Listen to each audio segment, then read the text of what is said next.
On today's episode, we're speaking with creator Jaz O'Hara, a motivational speaker, podcaster, and founder of the Worldwide Tribe. The Worldwide Tribe is an organisation and online community dedicated to supporting and bringing attention to the plight of refugees and asylum seekers globally. Jaz's work is a powerful reminder of the impact that creators and social justice advocates can have in building a more inclusive and equitable world. So let's welcome Jaz O'Hara to the show and hear more about her inspiring journey. This interview was recorded in September 2022 and refers to events occurring at the time. So I'm very proud of what you're doing. Smile for 15 seconds out a day and make the world a better place. Welcome to Everything is Better with Creators, brought to you by Whalar. Join us as we dive into the latest trends, news, and strategies shaping the creator economy.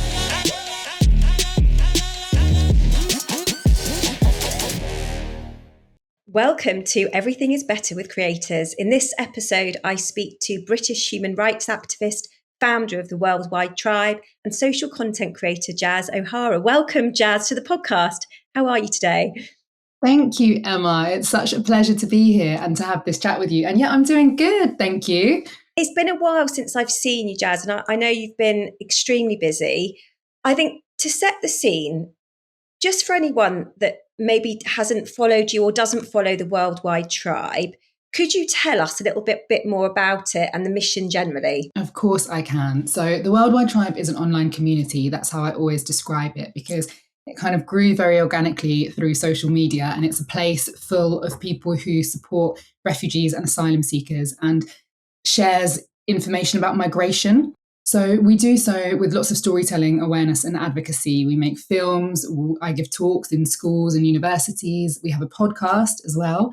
The podcast is called Asylum Speakers. And the idea behind this community and this information that we're sharing is to provide an alternative story, to provide a little bit more information about the human side of migration and to unpick some of the kind of fear-based narratives that we really feel that I've been moving around. It's incredible, Jaz. I mean, I've been following the Worldwide Tribe now from the very early days that you set it up. And actually, it's a real source, I think, for many of information about what's happening globally with current events. I know you mentioned, actually, we were exchanging some emails last night, that the Instagram's obviously blown up in the last, especially with the recent news of what's been happening in Iran.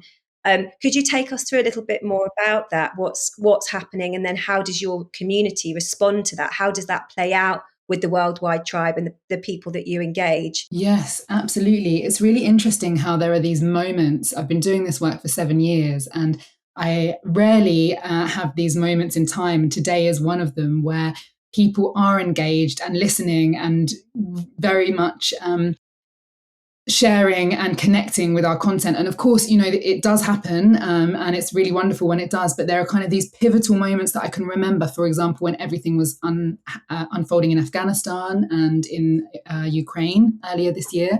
And in the last few days, it's been really wonderful to see how the community has come together in support of what's been happening in Iran. So off the back of this horrible death of this young girl, this 22-year-old Kurdish girl, Mahsa Amini, for not wearing her hijab or not complying to the strict dress code in Iran. There have been protests, and I'm not sure when this episode will go out, but hopefully it will still be in the news, because what happens is in these moments, I guess all we can do is take this issue and use it as a catalyst to create the impact that we want to have for, in this case, women's rights and women's liberation and the right to choose and the right to wear what we want to wear and be where we want to be and live where we want to live. And that's very much what the Worldwide Tribe is about the freedom to express ourselves and to be where we want to be in this world and to reach our potential. So yeah, the last few days have been really overwhelming, Emma. And yeah, I know I mentioned it to you last night because we put together a post about an overview of what's been happening and what we can do from afar, whether that be amplify voices, share stories, embark in these open, honest conversations about what's happening. And when we do that, the response is really, really incredible. It just really shows to me the power of social media and how when we do come together, you know, we really can have a lot of reach when it comes to these horrible moments, turning them into like, okay, how can we use this to further our mission for something better? Yeah. And do you feel a sense of impact, Jaz, with the work you're doing? What do some of the people in your community say? What do they do? Have you seen actions being taken? I mean, obviously, what have you seen in terms of sort of community action, if you like, for some of these extremely important issues that you bring to surface in such an engaging way, actually, in a way that people really understand? What have you seen from a kind of community action perspective? Well, sometimes these things are not so tangible, but I get a lot of anecdotal evidence and messages from people saying, I didn't know about this until I read this post or I listened to this podcast episode. Or maybe it's my dad or my grandma had a different idea of immigration or a view on immigration until I shared this post with them or this story with them that I heard on the podcast. And those anecdotes are definitely what keeps me going. And I guess that's really the reason behind what I do as well. And I guess I can give you a little bit of a backstory, a bit of context, because the drive and my reason why, when it comes to why this all came to be, is quite a personal one. And it all started about 7 years ago when my mum and dad first started fostering an Eritrean boy, a boy from East Africa, a country that I'd actually never heard of at the time. I didn't know anything about immigration or asylum or refugees. I was very naive to what was happening in, for example, Eritrea. And so my mum and dad had just gone through this long fostering journey, and they were accepted as foster parents. And my little brother Mez joined our family in the summer of 2015. And it was his story and how different his reality was from the way that his journey was portrayed in the media and the journeys of people like him that really sparked my desire to want to tell a little bit of a different story. And now Mez and I give lots of talks in schools together. He's been on a crazy journey since he's been in the UK. He's learned English, he did his GCSEs, he's got a job, he's was voted prom king. He's had an incredible 7 years of change and integration. And now we often give talks together. And I recognize that when students hear his story, it really is a transitional moment for them, because instead of hearing the word refugee or asylum seeker and not having a face to put to that word, or it feeling quite far away, they can think about Mez and meeting somebody with a lived experience of migration in this way. I think is hugely, hugely impactful. That, the discrimination or the prejudice that we feel often comes from a lack of education or awareness. So that's really what we're trying to tackle. Try and get every kid in the UK, every student to have met somebody with a refugee background. Yeah, and actually it was funny. I listened to your podcast. I think you did a podcast with your mum, right? Yeah. And it was talking about that journey, that adoption journey. And then, when he arrived, and then the fact that whether it was the different food and his journey in terms of just integrating into your family and school and life. And, it's such an inspiring story, because I think your parents they've adopted three. They adopted 3 children, right? They've got 4, yeah. And I'm actually in that house right now. I'm at my mum and dad's house, and it's really lovely because I'm writing a book at the moment. I've got so much to tell you, actually, but I'm writing this book, and it talks a lot about the people that I've met along this journey. And it's really lovely to be in the house where it kind of all began, and with 3 of my brothers that still live at home, 3 of my foster brothers, because there are so many day-to-day interactions and moments from which I learn from them, the way that they see our culture and the way that we live through their eyes and with a different perspective has been such a huge learning curve for me, and continues to be a massive inspiration and the reason why I'm doing what I'm doing. And I think what I love, Jaz, what you do is very much about, bringing these stories and making sure we're talking about human beings. And as you say, these lived experiences, It was interesting, actually. I thought of you the other week because I watched a film called Flea. Have you seen that? No, I haven't. I think it's won a lot of awards, but it's modelled around. It's about a family, having to leave Afghanistan and that journey, and the human trafficking and the experience that they have, just simply trying to leave somewhere that they are, in danger. And I just think so many people don't see that. They don't recognise that kind of fear, and that you come from somewhere, and then you have to come from somewhere else and be someone different. And I think that gets lost sometimes. So it's incredible to see, for me, watching films like that and looking at what you do and following you and the work that you do. It's incredibly important. I mean, you mentioned about your family, Jaz, and your foster brothers, and were there any other stepping stones that sort of led you to this, in terms of your origin story? And when you think about that, just in terms of who you are, or other things that influenced you to kind of really become such a kind of activist, a protagonist in this space? That's a really interesting question, because I've been delving deeper into that in recent years. And I always answer the question when people ask me why I do what I do, or the reason why behind this was always my four little brothers. And they're from Eritrea, Sudan, Afghanistan, and Libya. And they've all had these crazy journeys across the world, across the Sahara, and lived in camps and lived in the Calais jungle and across the Mediterranean. And, it felt so unjust that they had to go through those experiences to live the life that you or I were kind of born into, right? The freedom to go to school and to get an education and to get a job and to just be somewhere. And for me, that felt like, okay, that makes sense. This is the reason why I feel that injustice, and I feel so acutely kind of aware of the privilege that I have of going to Calais and coming back in the comfort of my car with this little purple book that affords me the ease of travel. But in answer to your question, I do think that there is a deeper reason as to why I'm motivated to continue with this work. And I don't really share this very often, or I haven't really shared it externally, but it's something that I've been kind of understanding myself as I understand myself better. And when I was a kid, we moved around quite a lot. We lived in Australia for a few years. And when I came back from Australia, I was 7, and I had a really strong Australian accent. And growing up in Australia, I hadn't felt very much at home because my mum was Dutch and my dad was English, and I felt English because that's where I was born.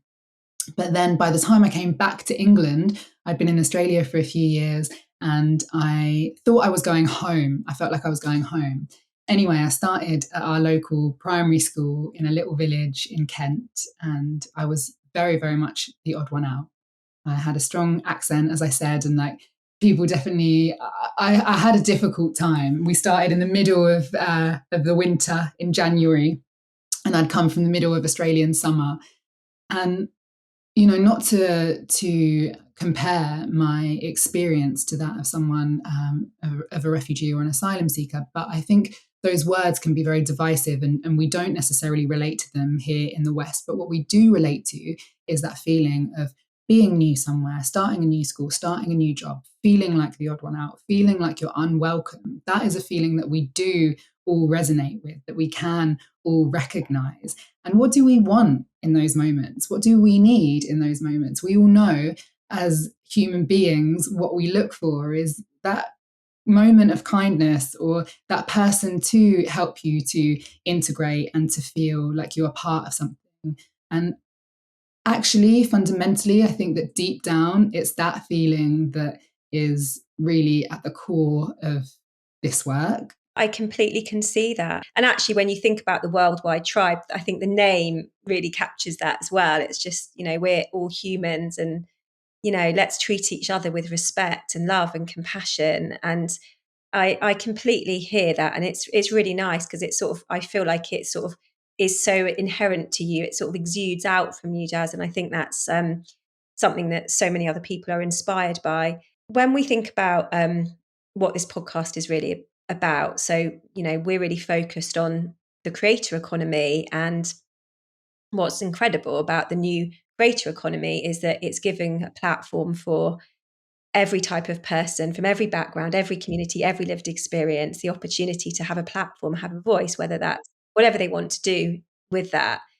And so what I'm keen to understand from you is, what do you think the next steps are for the Worldwide Tribe? Because I know you have, a large Instagram following, you have your podcast. I think you've got a book coming as well, which perhaps you could tell us about. But are there plans for how you continue to expand this as a platform, Jaz, or is it day by day? How are you thinking about your community and this platform that you're building and growing? Yes, it is very much changing all of the time, how that looks and how we communicate and connect as a community. It's been so transitional over the last 7 years, the way that, for example, in the last couple of years, we've really seen the rise of infographics and sharing these kind of actually getting our news and our media in a bite-sized, very accessible way. I find that, I'll find things out on social media. I've kind of curated my feed to give me kind of updates quicker than whether I'm kind of looking to mainstream media. What I'll do is I'll see that something's happened, and then I'll go maybe to the Independent or the Guardian and find out a little bit more context. But actually it's through social media, and we've been using infographics. We're transitioning to use more reel type format and TikTok style videos as people's attention spans get less as they're scrolling. But absolutely, we're constantly looking for ways to utilize these incredible platforms.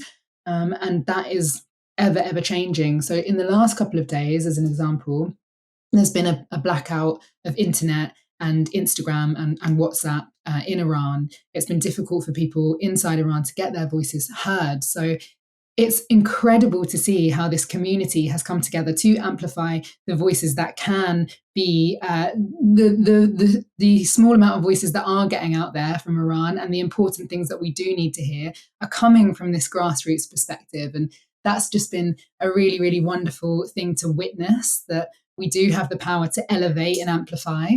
So yes, the book is really, really exciting as well, because that's another format. And I think as many ways as we can hit with the same message, we will, whether that be through the podcast, if you're into getting your information in an audio format, or whether you're more visual on Instagram, or whether you are a reader. The book is an accumulation of 30 stories of those impacted by migration, whether that be people with experience themselves making these journeys, or NGO workers or volunteers or people living in host communities. There's a whole host of different stories coming together to represent the impact of the global refugee crisis that we've seen over the last 7 years, and the people that I've personally met along this journey. But yeah, I feel excited, Emma, honestly, about how we can utilize this incredible digital space that, is new to our generation, that we can connect with people from all over the world, that I'm talking directly to people in Iran or in Afghanistan as these things are unfolding, and able to share their voices on our platform. And that is so powerful, that we have that information literally in the palm of our hand. It really is. I mean, I know there's obviously there's things like fake news, sadly, that's kind of doggedly very, very frustrating for everyone involved. But I think when you look at things with a positive lens, there's platforms and channels and content that people like yourself are producing and creating and capturing, that's just so important. And actually, I know lots of different age groups engage with your content, but actually, especially for young people, to have access to this type of information is so important. Sometimes living in places where it's just so hard to actually get the truth. So I think it is so important. And you've just got, I think it's probably just that continuing to do it, because I can imagine for you, Jaz, I mean, I know you're doing things like your podcast and your book, and you're really active in the community. But does this take its toll? Because it feels like, it's constant, isn't it? There's stuff happening constantly, whether it's Afghanistan or recently Pakistan, now Iran. There's constantly things happening that are so there's just so much injustice. does this take its toll on you to a degree, and how do you cope with that? Another great question. And I wish I had a better answer to say, this is how I do it. And I tick these boxes and I can deal with it that way. But unfortunately, that hasn't been the case. And it has been a real learning process over the years. Okay, where are my boundaries and what is my capacity and what is my impact or role within this? And recognizing that it's limited, right? That yes, there is so much happening that I can't take on the responsibility of doing everything or trying to fix anything. Actually, all I can do is play my very small part, which has to fit within my capacity. So I've definitely got better at starting to put some boundaries in place when it comes to, not taking my phone to bed and not having it as the first thing that I look to in the morning, and just little rituals or routines like that, I think have been helpful when I don't have a much of a structure, because social media is 24/7, and there is often times, as you say, where things happen that are all consuming and that I feel them very viscerally and emotionally. But I never want that to go away, because I think that's also a big part of what powers this work, is to feel these things. And the personal connection, definitely amplifies the feelings, the fact that I'm home with my 4 brothers at the moment, and a lot of the things that come up relate directly to them, that they've experienced themselves personally, and I never want to be desensitized to that. I do want to feel that and be connected to it. So it is managing that, and that's been a process for me, Emma. And I can't say that I've got it right yet. And sometimes it is all consuming. And at the moment, in the last few days, it has been for me. That's the first thing that I think about when I wake up, about Iran, and what can I do today to play my part, to play my role, but recognizing the limitations of that. Yeah, and I can imagine, yeah, you have to set yourself boundaries, because you could just be constantly thinking about it, because, there's so many things happening and that come at you on a sort of daily basis. Are there other forms? So it's interesting. I mentioned the film that I'd seen, and quite often, I really, I'm quite interested. And actually, Jaz, since I met you, this has been a space that I've been really interested in and wanting to contribute towards in many ways. And I often look for things that I find quite interesting in this space. And I was actually listening to an interview a couple of days ago with Ai Weiwei, who was talking about his a piece that he has, which is a chandelier piece. I don't know if you're aware of that, but it's a monument to human loss and the refugee crisis.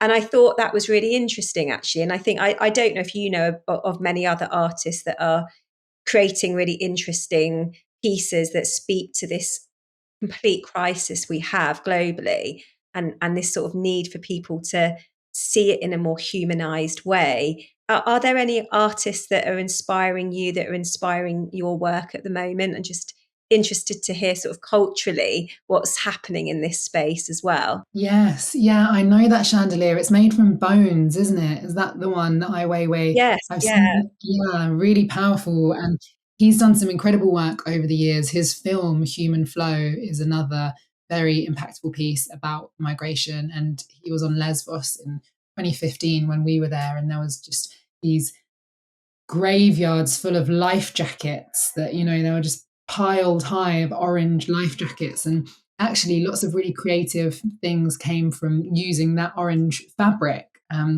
Lots of people using it to make bracelets, or my friends are a group called Love Welcomes. They're a female-run social enterprise in London, and they make art from used life jackets that they've collected from places like Lesbos. And they make these beautiful wall hangings that say love in orange letters. And what they're doing to repurpose those, those textiles that would otherwise not be being used, I think is really, really powerful. So they're a good example, actually. But in terms of artists, there are a few artists that are doing incredible work. And again, like social media and my Instagram feed is such a place of inspiration for me on that front. So there's my favorite page at the moment. I'd recommend anyone listening to follow. It's called Arabic Pop Art. And the aesthetic is just right up my street. It's bright and beautiful, but also very topical and a response to a lot of stuff that is happening within the Middle East, particularly. That's a great one to follow. And another artist that I've recently been connected to is a man who paints murals called Shrine On. And that's another page I would recommend. Shrine On, his Instagram handle is. And he paints beautiful murals, but in places that have been impacted by conflict for the most part. And I was connected to his work in Lebanon because he painted this beautiful community oven as part of this organization called the Great Oven. And they basically build these ovens, paint them, they look beautiful, and then they send them with it into communities as a form of food relief, but empowering and enabling communities to support themselves with food. And it's just a really wonderful project, bringing people together around food. And it spoke to me because it brings together a lot of my favorite things, including food. And I ate from this oven. And that was just a lovely moment where you see the power of art, of food, of connecting people, regardless of nationality or religion or gender or language, that, the things that do connect us, and the nourishment that is art and food. Yeah, it is. It's such a powerful thing, isn't it? Food and that whole, coming together. And I love that. Has there been anything that you've seen recently, Jaz, that you're like, that's really positive, like things are changing? Like, because I know you've been traveling lately, and I don't know whether I think you've been close to. I think you were on the border of Ukraine. Are there things that you've seen? I mean, I'm sure there's a lot of things that you've seen and experienced that are not positive at all.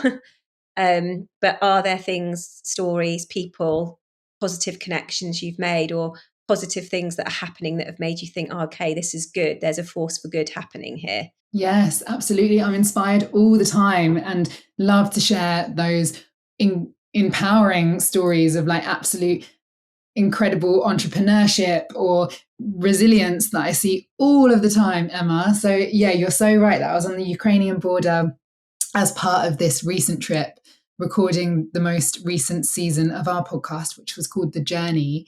And I actually took the journey from following common migration routes, so from the Syrian border and also from East Africa, to follow the East African journey back to the UK. And we documented stories of people along the way. And whilst we were on the trip, war broke out in Ukraine, which we would never have expected. And of course, we were documenting migration routes in Europe. So it felt like it was very important to include this latest migration route of people fleeing Ukraine.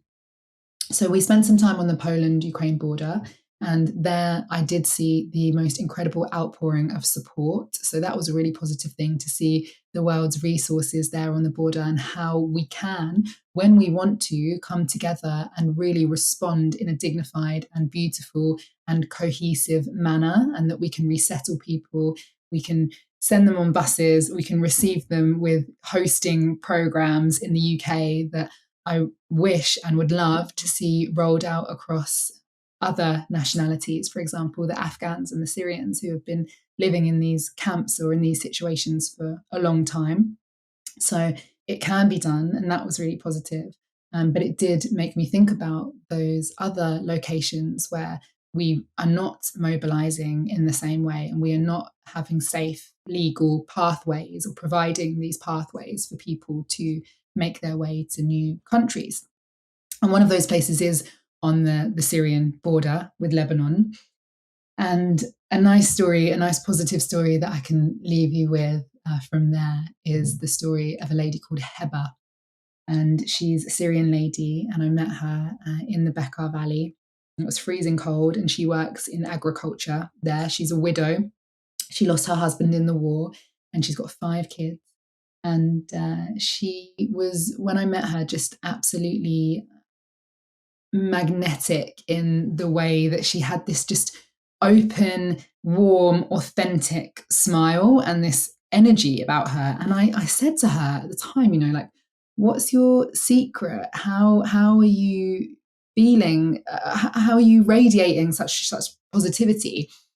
And she replied and she said, well, you know what, Jaz, like I tried the other way. I tried the alternative. I tried being sad. I tried being miserable for a long time, for years, and it was only making myself and my kids feel worse. It was making us ill. And one day I decided, right, let's try another way. Let's try the opposite. What happens if I wake up and I make the decision, right, point yourself in the direction of happiness. Let's see what happens. Let's smile through this day and see what happens. And that's very much what she's doing. And the impact that it's had on her is big and profound and visible. And that really inspired me, the ability for her to be able to do that and the strength that it takes to be able to do that. I don't think many people could do that in that situation. So Heba is a great story, I think, for us to finish with. I love that story. The strength of human character. It is really something, isn't it? Well, Jaz, we've got a new element to our show where we start to introduce, where we like to ask people, it's called swim, sail and sink. So swim being working well, sail being what's amazing or on the rise, and sink what isn't working. So I'm going to ask you, swim, what's working well? It can be anything. Oh, wow. I think what's working well right now is our online community, is our social channels, our incredible community of people on Instagram rallying together and sharing information and posting about Iran. I mean, the power in it that I felt in the last few days is completely overwhelming. And I'm grateful to be a part of it, and to be connected to so many incredible people. So yeah, I would say right now that is absolutely thriving. Amazing. Sail, what's amazing or on the rise? What's on the rise for me right now, I would say, is more of a personal one. And it's my own ability to authentically communicate and do so fully and openly and from the heart. And that's something that I've been working on for a while, I think, to express myself in a way that feels real through the book, through social media. And it hasn't always come naturally. I'm not a particularly natural public speaker. And again, just tapping into my reason why, when I do find myself in these positions where I'm on stage or in front of people talking about these issues, to just remember, okay, yeah, this is why, this feeling that feels very strong inside of me that I'm trying to articulate and communicate.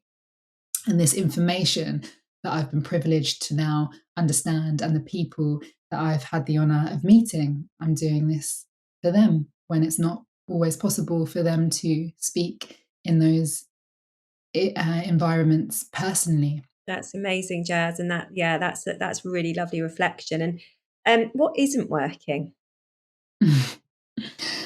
Oh, good question. Also lots of things. Right now, my living situation, I think, is probably what comes to mind straight away, that I've been moving around so much that I need a bit of a base and I need a bit of consistency and a bit of groundedness. So that's probably the one thing that I need to kind of navigate and work on in the immediate future, I'd say. You need to root yourself somewhere, which actually is probably such an important thing, isn't it, for everybody. Jaz, to paraphrase, you are such a bright and beautiful person. Thank you for the work that you do. And for anyone listening, please do follow Jaz at the Worldwide Tribe on Instagram, her podcast and her book, which is actually out on World Refugee Day, which is June 20th. That's right, Jaz, isn't it? That's right. Yeah, next year. It's going to come around quick. I need to write it first. Jaz, thank you so much for your time and energy, and thank you. And we'll speak to you hopefully again. Thank you, Emma. It's been a pleasure. Everything is Better with Creators is honoured to be part of the Adweek Podcast Network and Acast Creator Network, and we're grateful for your support. If you enjoyed the show, hit that subscribe button. And if you have a moment, we'd appreciate a rating and review.